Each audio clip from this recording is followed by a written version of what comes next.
already barbecue. And then that night, a bit dreamy and dozy. They called my name and said, Rebecca. I stood up. I said, what happened? They said, you have won. And then I said, which category? Because it could be best actress or best producer. And they said, best actress. And then I went to Taiwan last week, yes, and it's still to be screened in Taiwan, but this is already judged by the jurors. And so I said, I used to hold Taiwan passport for many years. When I was a child until I was a teenager.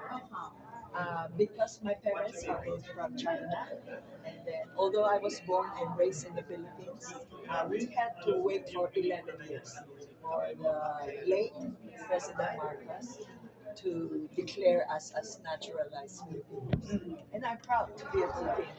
I go to different countries right now representing the Philippines.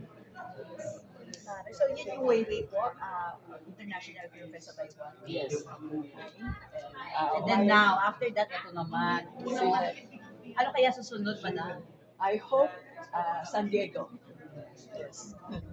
Thank you Thank you so much for watching. I hope you enjoyed the film.